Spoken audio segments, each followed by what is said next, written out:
كما يحب ربنا ويرضى.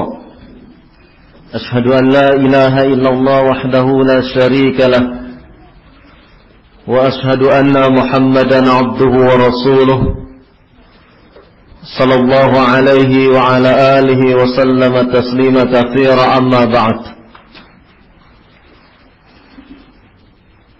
إخواتي fillah rahimakumullah. Alhamdulillah, pada kesempatan sore hari ini kita dipertemukan kembali oleh Allah Subhanahu wa taala di dalam masjid ini. Dan pada kesempatan sore hari ini kita akan menyebutkan kembali terkait masalah kesalahan di dalam mendidik anak, yaitu memberi hukuman yang tidak proporsional. Yang dimaksud dengan memberi hukuman kepada anak secara tidak proporsional, artinya bahwasannya metodologi yang ditempuh untuk menjatuhkan hukuman itu sendiri tidak di bawah bimbingan ketentuan syariat yang ada. Bahkan menjatuhkan vonis hukuman itu pun tidak dilatari oleh penelaahan terhadap kasus-kasus yang terjadi, sehingga hukuman yang dijatuhkan itu disebut hukuman yang tidak proporsional, tidak memiliki kekuatan dari sisi keadilan, bahkan tidak dikuatkan dari sisi tujuan hukuman itu sendiri di dalam dunia pendidikan. Menghukum anak dalam dunia pendidikan adalah merupakan salah satu metode untuk mengarahkan, membimbing anak, sehingga menghukum dalam dunia pendidikan tidaklah identik dengan melakukan penyiksaan, atau hukuman itu tidak identik dengan menyalurkan balas dendam, atau tidak identik, tidak sama hukuman itu dengan melampiaskan kemarahan, melampiaskan hawa nafsu, tetapi menghukum artinya mendidik agar anak yang terkena hukuman tersebut betul-betul jerak dan kembali kepada perilaku yang benar.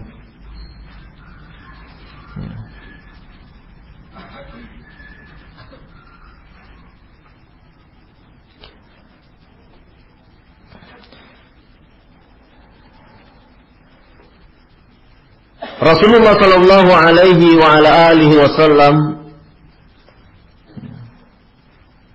pernah bersabda, ma'utiya ahlu baitin ar-rifqa illa nafa'ahum wa la muni'u illa darrahum. Hadis ini disahihkan oleh al-Imam Muhammad Nasiruddin Al-Albani rahimahullah. Tidaklah diberikan, atau ahlul bait tidaklah diberikan sikap arif, lembut, kecuali akan memberikan manfaat kepada mereka, dan tidaklah mereka tercegah untuk mendapatkan sikap arif, sikap lemah lembut, kecuali akan membahayakan kepada mereka. Artinya bahwasannya bagaimanapun juga sifat atau sikap ar-rifqu, lemah lembut, itu harus tetap didahulukan daripada membuat hukuman dengan cara kekerasan.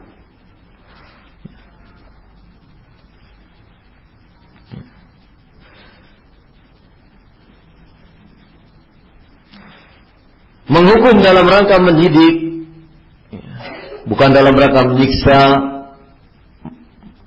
meluapkan amarah, ataupun membalas dendam. Sebagaimana dinyatakan dalam sebuah hadis Nabi SAW yang sahih, di mana Rasulullah SAW bersabda, muru sibyanakum bis-shalah idza balaghu sab'a wadribuhum 'alaiha idza balaghu 'ashara. Perintahkan anak-anak kalian salat ketika mereka menginjak usia 7 tahun, dan pukullah mereka dengan sebab tidak menunaikan perintah salat ketika usia 10 tahun. Dari hadis ini pun Nabi sallallahu alaihi wasallam memberikan ancang-ancang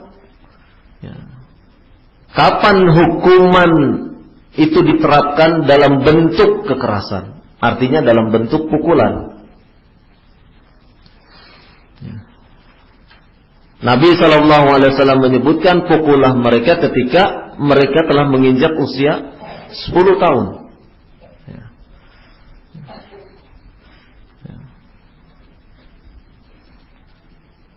Sebagian pendapat menyatakan di bawah 10 tahun belum terkena hukuman untuk kemudian dilakukan pemukulan kepada mereka.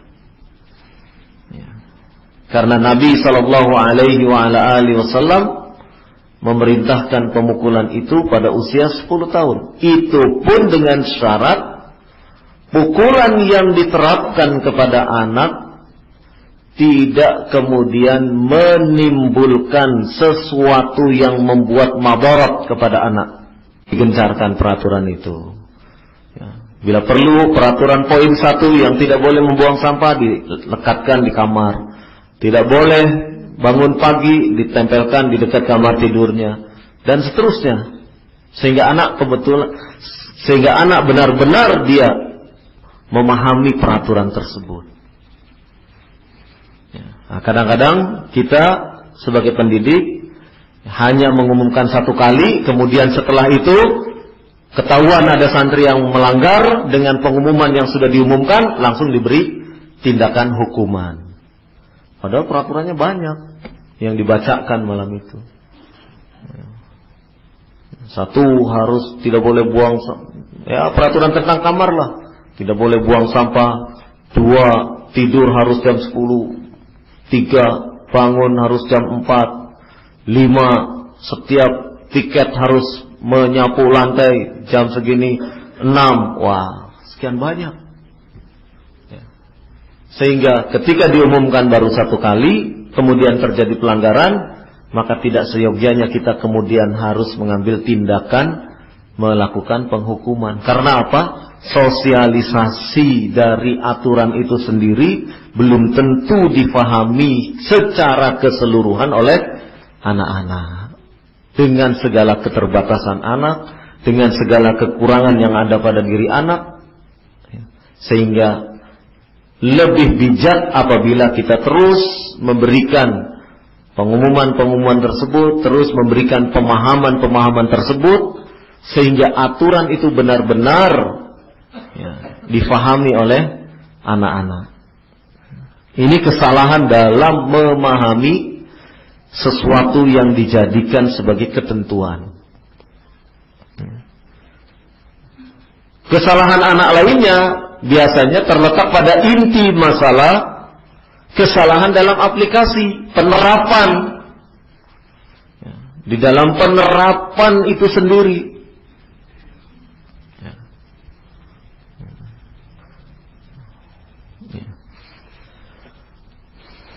Anak tak mampu menyelesaikan pekerjaan dengan baik. Karena apa? Karena mungkin secara struktur tubuh dia tidak memungkinkan untuk menyelesaikan tugas-tugas tersebut.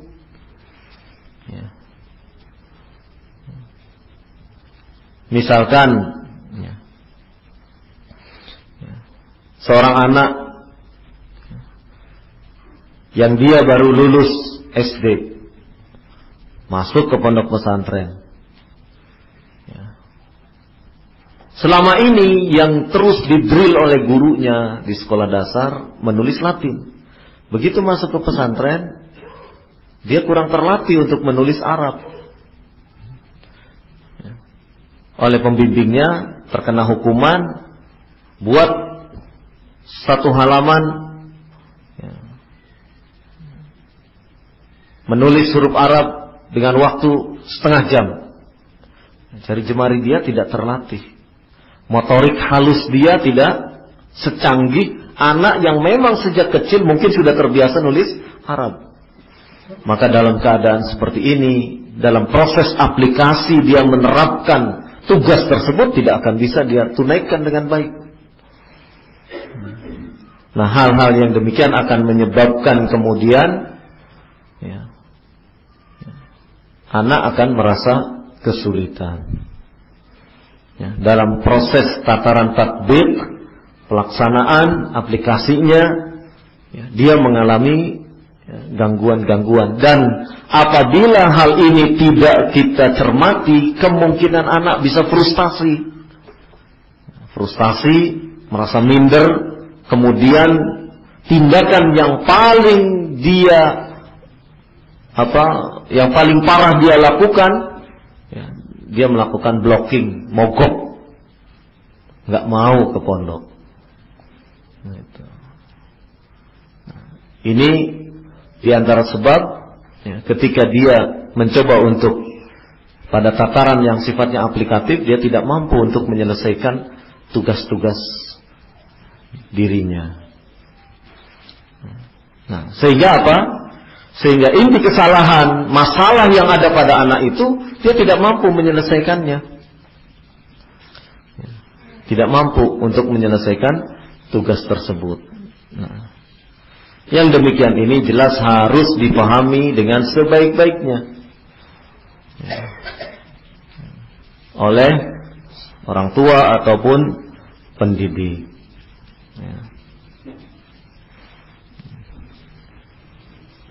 Maka penting sekali kita memahami inti kesalahan anak, di mana letak masalah sehingga anak melakukan kesalahan. Yang ketiga, inti kesalahan inti masalah sehingga anak melakukan kesalahan, yaitu kesalahan pada anak itu sendiri. Memang anak sengaja berbuat salah. Ada kan anak-anak yang menyengaja untuk melakukan kesalahan. Sebagaimana tadi yang anak ungkapkan, anak-anak yang ingin mendapat perhatian biasanya dia menyengaja untuk melakukan kesalahan-kesalahan sehingga dengan itu dia diperhatikan. Nah, kalau kondisinya seperti ini, bukan hukuman yang diterapkan, tetapi perhatian yang lebih dipersering, perhatian kepada anak yang lebih frekuensinya itu ditambah, sehingga kemudian anak merasa terperhatikan. Setelah merasa terperhatikan, dia merasa, dalam bahasa Jawa, diuongke, dimanusiakan, diperlakukan, bahwasanya keberadaannya itu diakui, eksistensinya itu diakui, bukan diacukan. Wujuduhu ka'adamihi, ada dan tidak adanya sama saja misalnya. Adanya dia seperti tidak adanya. Nah, ini jangan sampai perlakuan itu seperti itu. Nah, sehingga ketika kita melihat anak-anak melakukan kesalahan, coba diteliti ulang, kenapa dia melakukan hal-hal yang seperti itu. Ada anak sengaja melakukan kesalahan supaya dapat hukuman. Hukumannya apa? Hukumannya dipulangkan ke rumah karena tujuan dia sebetulnya ingin pulang. Ini kan artinya inti masalah dia melakukan kesalahan sebetulnya pada keinginan dia pulang.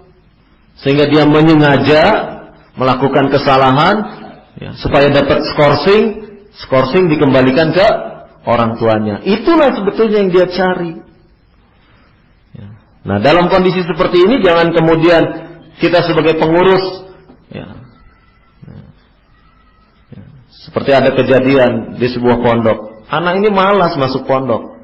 Akhirnya ketika tahun ajaran baru terlambat masuk. 2 pekan setelah belajar dia baru datang ke pondok. Diproses oleh ustadznya.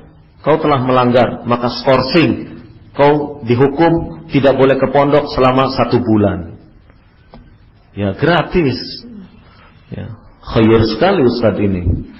Karena memang itu yang diinginkan. Nah, ini artinya memberikan hukuman tidak lantas kemudian mengobati apa yang menjadi permasalahan dia. Maka ketika kita melihat anak-anak melakukan kesalahan-kesalahan, melakukan pelanggaran-pelanggaran, maka lihat inti masalahnya. Inti masalahnya apa? Anak itu sehingga melakukan hal-hal yang keliru. Mungkin kita tanya, kamu ngerti nggak peraturan? Bahwasanya di sini buang sampah harus di sana, di sini. Kamu mengerti tidak peraturan dan seterusnya? Atau dalam tataran aplikasi, kenapa dia melakukan yang demikian ini? Apakah karena ketidakmampuannya sehingga dia melakukan satu kesalahan? Banyak hal-hal yang demikian yang terjadi. Seorang pembimbing memberikan bobot atau memberikan tugas menghafal 1 muka, padahal anak itu tidak mampu secara kemampuan daya pikirnya, daya ingatnya, memorinya tidak mampu.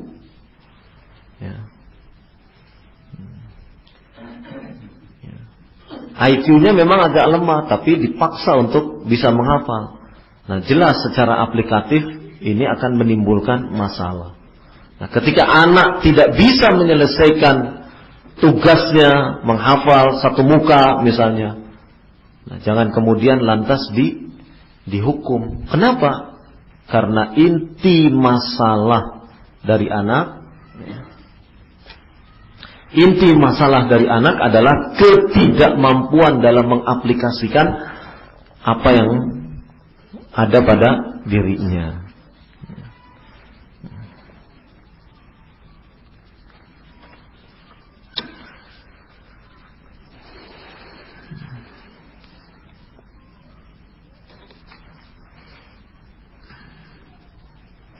Kemudian yang perlu diperhatikan pula, tahapan menghukum anak ini harus diperhatikan pula.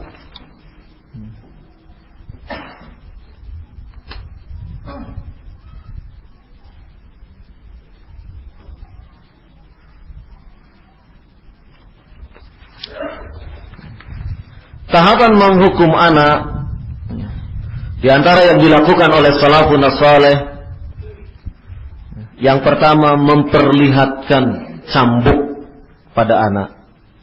Anna Nabiya sallallahu alaihi wasallam amara bi ta'liqis sauti fil bait. Nabi sallallahu alaihi wasallam memerintahkan untuk menggantungkan as-saut, cemeti, cambuk di rumah. Sebagaimana hadis dari Abdullah bin Abbas radhiyallahu anhu. Ini terdapat dalam kitab Al-Adabul Mufrad.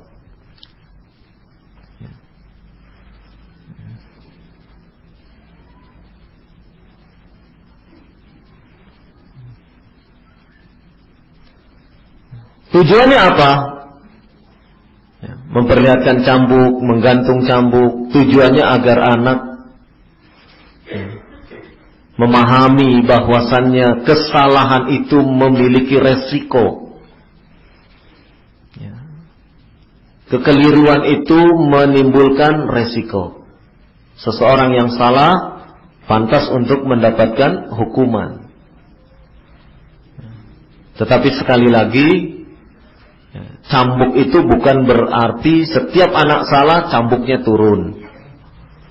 Setiap anak salah ambil cambuknya. Bukan itu maksudnya.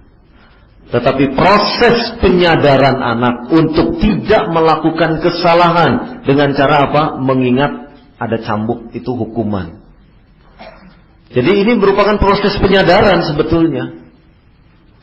Proses agar anak betul-betul sadar kalau dia salah itu ada sanksinya.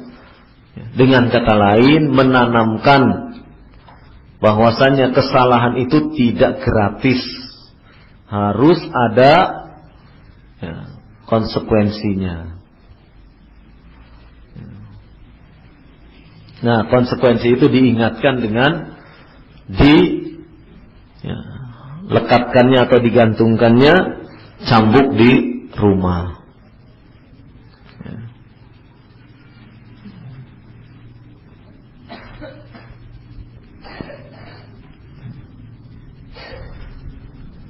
Kemudian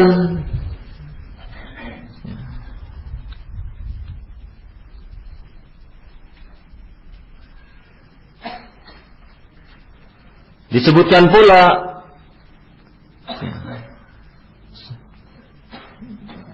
menghukum dengan memukul anak. Artinya proses penyadaran itu terus berlangsung. Tapi manakala anak memiliki memang sampai pada batas-batas tertentu proses penyadaran itu, anak boleh dipukul. Para ahli menyebutkan berdasarkan hadis Nabi SAW, pukullah anak ketika usia 10 tahun. Jadi kaidah memukul anak ketika anak itu sudah usia 10 tahun.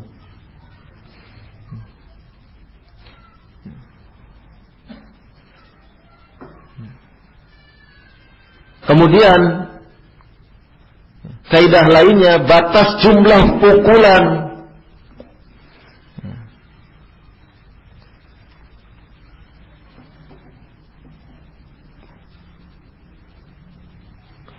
Karena Nabi sallallahu alaihi wasallam yaqul la yujladu fawqa 10 jaldat illa fi haddin min hududin. Berdasarkan hadis dari Abu Hurairah radhiyallahu anhu yang dikeluarkan oleh Al-Imam Bukhari, adalah Nabi sallallahu alaihi wasallam bersabda, janganlah menjilid melebihi 10 cambukan kecuali dalam memberi hukuman had, dalam hukum hudud. Ini jumlah pukulan. Yang ketiga, alat dan cara memukul serta tempat yang dikenai pukulan harus diperhatikan. Alat untuk memukulnya juga diperhatikan. Nampaknya alatnya seperti sulak, apa itu, kamoceng, yang terbuat dari tali rapia. Nampaknya nggak apa-apa, empuk, tapi di dalamnya ada kawat. Nah, itu yang berbahaya. Kan begitu. Kadang kan kita tidak sadar, ambil saja. Padahal kan itu untuk mengikatnya kan biasanya ada kawat-kawatnya. Itu yang menjadikan anak kemudian bisa terluka. Atau kadang kadang orang tua memberi hukuman asal saja, seketemunya benda. Ada sepatu, ya sepatu dilempar, Ada sapu ya sapu, ada piring ya piring. Nah, ini yang berbahaya. Sehingga benar-benar ketika memberikan hukuman kepada anak, kita dalam proses kesadaran yang penuh, bukan lantaran menghukum itu dalam rangka untuk melampiaskan apa? Kejengkelan kita, amarah kita. Nah, ini yang berbahaya.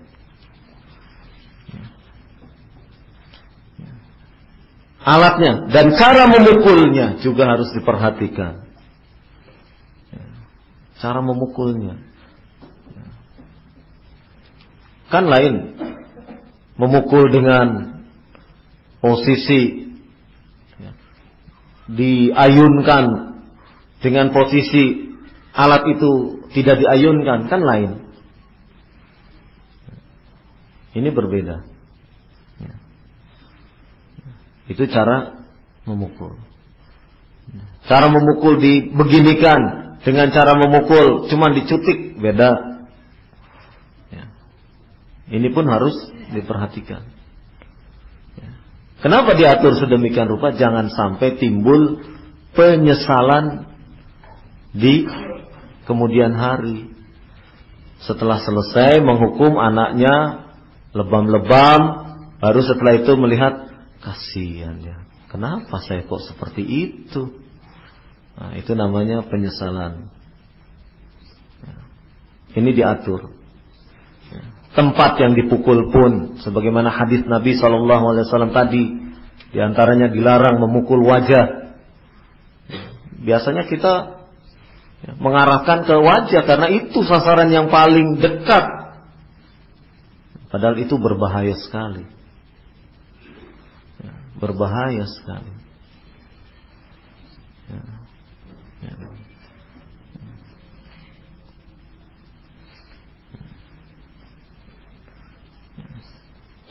Kemudian ketika memukul tidak dalam keadaan emosi atau marah. Nabi SAW bersabda, la taghdab, jangan kamu marah, jangan cepat meluapkan emosi. Dalam sebuah hadis riwayat Imam Bukhari dan Imam Muslim dan para imam lainnya, la yaqdiyanna hakimun baina itsnaini wa huwa ghadban. Tidak boleh seorang hakim menjatuhkan perkara, memutuskan dua perkara, wa huwa ghadban, sementara dia dalam keadaan marah. Ini ketentuan dalam syariat seperti ini. Dalam keadaan marah, redakan dulu. Ana yakin jenis pukulan tidak akan banyak terjadi kalau hukuman itu dikenakan ketika kita dalam keadaan tidak marah. Terjadinya pemukulan-pemukulan, kekerasan-kekerasan kepada anak itu terjadi ketika justru dalam keadaan emosi. Ketika dalam emosi. Sehingga apa? Sehingga anak menjadi sasaran upaya penzaliman. Ini yang perlu.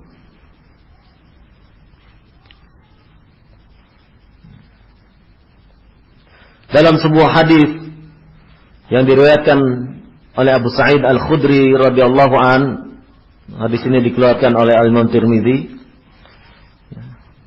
disebutkan idza daraba ahadukum khadimah fadzakarallah farfa'u aydiyakum. Apabila kalian memukul dan kemudian orang yang dipukul itu menyebut nama Allah, maka angkatlah tanganmu. Artinya hentikan pukulan itu.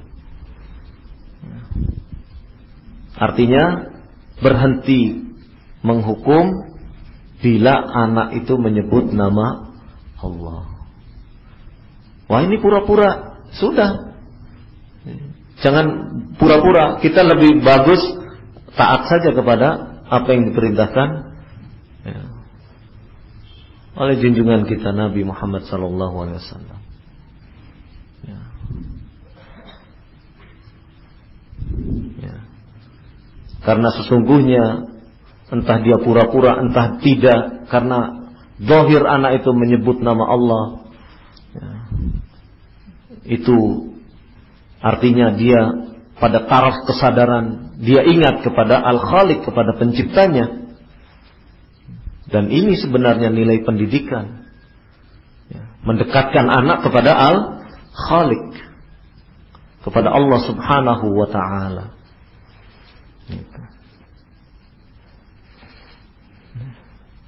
Itu diantara beberapa, ya, kalau boleh dikatakan semacam prosedur tetap untuk melakukan hukuman-hukuman. Tetapi ini semua jenis-jenis hukuman, pukulan, kemudian hukuman-hukuman yang terkait dengan masalah kekerasan, ini jalan terakhir yang sebenarnya kita bisa membuat hukuman-hukuman, tapi hukuman-hukuman itu dalam bentuk hal yang bersifat mendidik. Jadi hukuman itu sifatnya mendidik, memiliki manfaat. Hukuman itu memberikan faidah baik kepada anak maupun kepada teman-teman dan lingkungannya. Contoh apa? Contoh,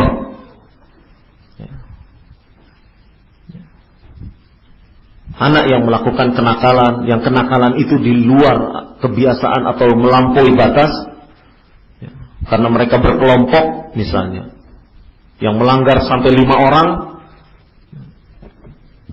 kabur dari pondok, entah kemana misalnya, dikenakan misalnya hukuman. Yang sebelumnya kita harus menyelidiki dulu kasusnya seperti apa. Ya, pernah ada satu kasus anak kabur dari pondok, 4 orang dengan tanpa bekal uang, bisa naik bis ke sana kemari, sampai keluar kota.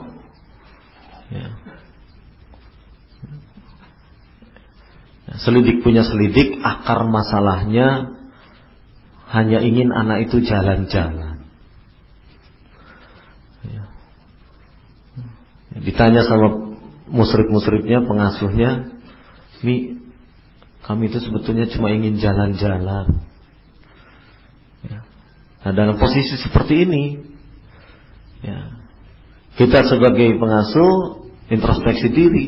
Selama ini berapa bulan tidak pernah mengajak anak keluar misalnya, tidak pernah anak mengajak jalan-jalan ke tempat-tempat rekreasi yang di situ bisa dilakukan, karena di situ bisa tidak terjadi pelanggaran-pelanggaran syariat misalnya. Dibuat rihlah, dibuat semacam refreshing.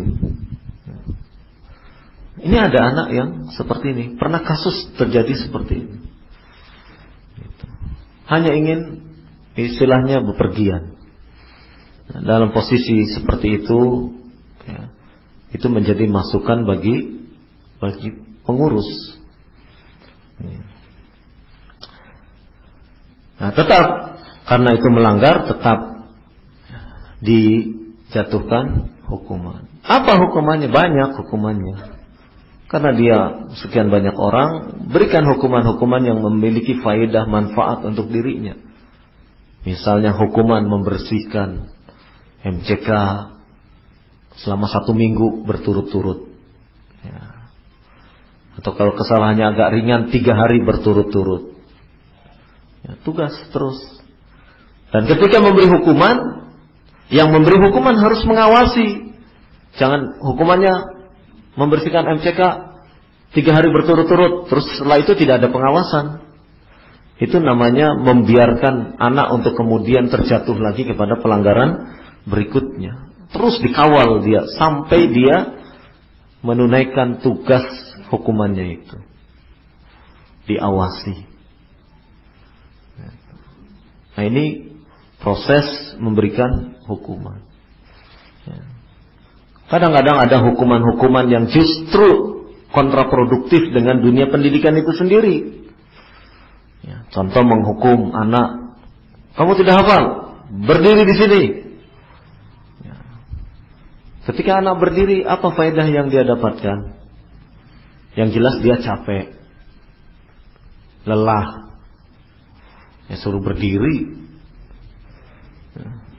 Yang kedua, jelas dia dipermalukan di depan teman-temannya. Jelas. Dan tidak sedikit banyak kasus, ada beberapa kasus yang Anda temukan akhirnya karena dipermalukan kemudian tidak lagi mau mondok, minta pindah. Karena dia sudah malu dengan teman-temannya.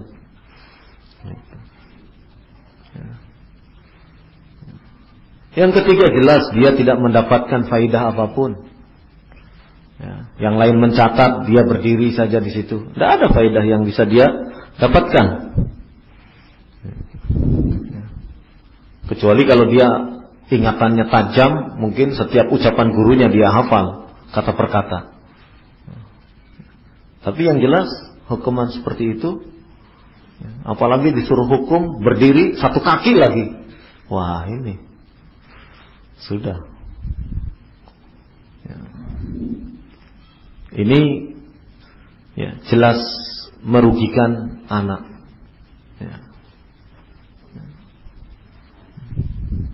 Mungkin saja kita beralasan supaya yang lain tidak mengulangi, supaya yang lain tidak melakukannya. Benar. Tetapi apakah supaya yang lain ini kemudian kita harus mengorbankan satu anak? Kan begitu. Padahal anak ini pun adalah anak didik kita, yang semestinya dijaga muruahnya, dijaga harga dirinya. Kita mendidik, bukan kemudian kita menjatuhkan harga diri anak di depan teman-temannya. Ini penting.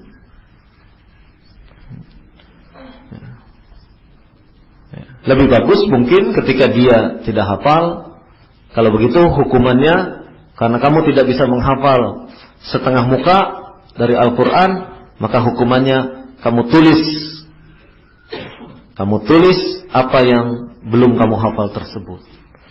Ini jelas akan banyak faedahnya. Dia secara tidak langsung akan mengulang-ulang dengan menulisnya itu. Kata per kata dari yang dihafal itu dia akan membaca ulang. Yang kedua, dari segi motorik halus dia dilatih untuk menulis Arab secara baik dan benar. Yang ketiga, dia pun mendapatkan faedah-faedah lainnya, tidak dipermalukan di hadapan temannya dan lain sebagainya. Itu salah satu contoh memberikan hukuman yang bisa memberikan faedah kepada anak. Anak merasa dirinya dibebani, dihukum, tetapi dia sendiri bisa memetik manfaat dari hukuman yang dia laksanakan. Ini beberapa cara dan kesalahan dalam melakukan hukuman ini seringkali dilakukan. Di antara yang paling sangat sering dilakukan dalam kesalahan memberi hukuman, yaitu hukuman itu ditunaikan ketika dalam keadaan emosi. Dan hukuman itu dijatuhkan ketika belum ada proses penelaahan terhadap kasus yang dialami oleh anak tersebut.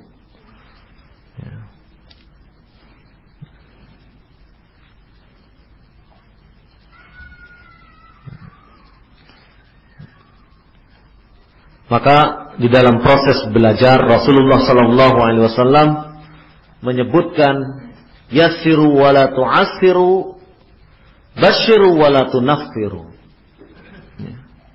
Yassiru, dalam proses belajar mengajar, yassiru, permudah orang itu untuk dapat ilmu. Wala tu'assiru, dan jangan dipersulit. Beri kemudahan-kemudahan kepada anak-anak untuk bisa mendapatkan ilmu. Dan jangan kemudian kita mempersulitnya. Ya. Anak terlambat datang.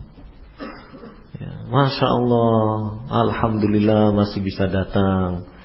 Nasihati, besok jangan terlambat lagi ya. Kenapa terlambat? Ya.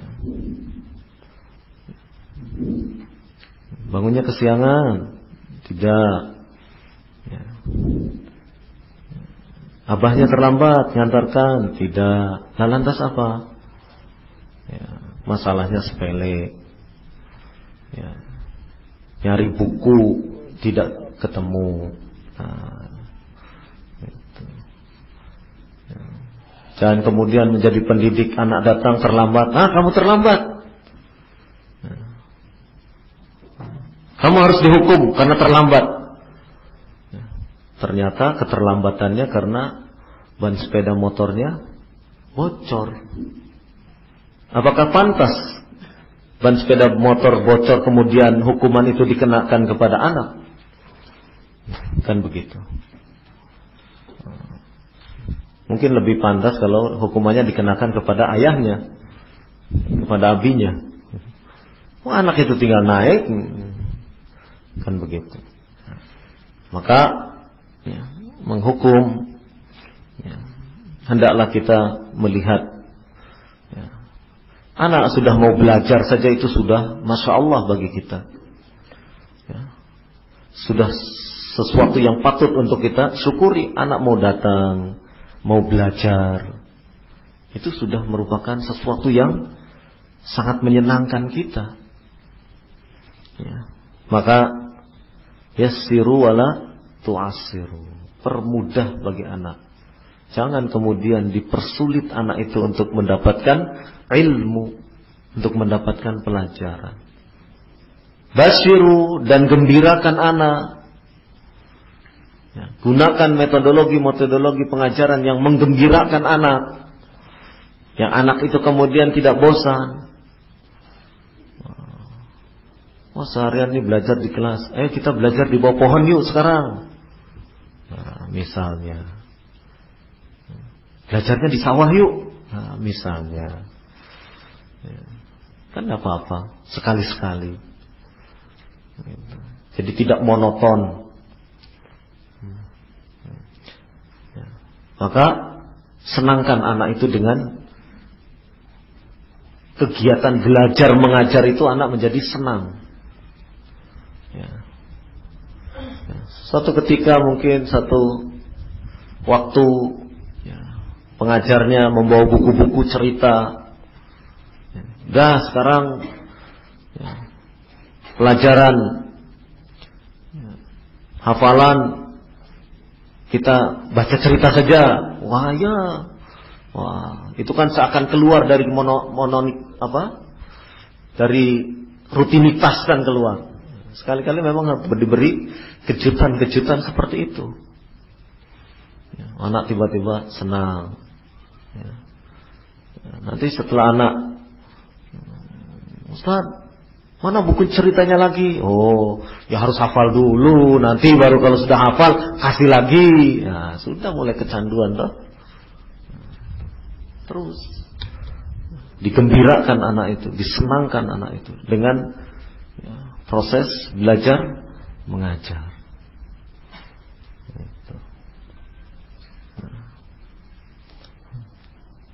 Sehingga anak tidak mengalami, ya, kejenuhan-kejenuhan dalam mengajar. Wala tunafiru, dan jangan kemudian menjadikan orang itu lari, ya, menjadikan orang itu kemudian tidak mau belajar, ya, karena sebab tindakan kita, karena sebab langkah yang kita ambil, ya, terhadap anak tersebut, sehingga kemudian anak itu mogok, ya, menarik diri dari kegiatan proses belajar. Wah, kalau sudah seperti ini, ya, apalagi anak sampai dimarahi, terus lapor ke orang tuanya, aku nggak mau belajar lagi dengan Ami itu. Kenapa? Ami itu marah-marah terus.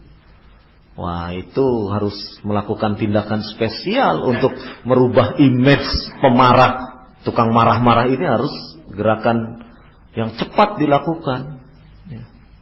Ada beberapa kasus yang seperti ini karena tindakan mengambil langkah yang keliru sehingga menimbulkan image pada anak. Kalau pengajar ini sukanya marah-marah kepada dia. Ketika dalam posisi dia mogok di rumah terus, ya sudah. Sore hari akhirnya pengajarnya datang ke rumahnya, bawa jeruk. Ahmad ini, awalnya takut, tapi kok ada jeruknya. Besok lagi datang, Ahmad, ini Ustadz datang. Ustadz kok datang selalu ini bawa coklat. 2 hari kemudian datang lagi, Ahmad bawa es krim. Ini kan dalam rangka untuk merubah image. Karena image pada diri anak, guru pengajarnya ini suka marah. Nah, image ini harus dihilangkan dulu, baru anak kemudian mau kembali untuk belajar dan diajari lagi. Ya memang harus ada pengorbanan seperti itu. Ini namanya seorang pendidik, bukan lantas anaknya nggak mau sekolah. Terus dilapor ini orang tuanya mengadu anak nggak mau ini karena gurunya kenwae lasa.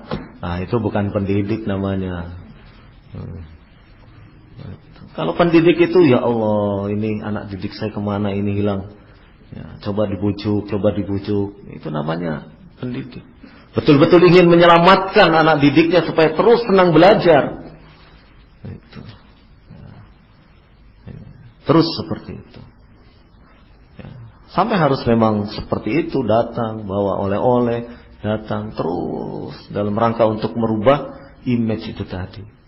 Besok ya sana belajar lagi dengan teman-teman tuh, teman-teman udah pada nanyain, ya mau belajar besok. Nah kalau sudah mau sudah, actionnya dihentikan, dilanjutkan di ruang kelas, actionnya diperhatikan terus. Diperhatikan sampai dia merasa dekat kembali dengan diri kita yang mengajar. Berarti kalau sudah dekat, sudah berani mendekat, sudah berani bicara, trauma terhadap kita yang telah memarahinya berarti sudah hilang.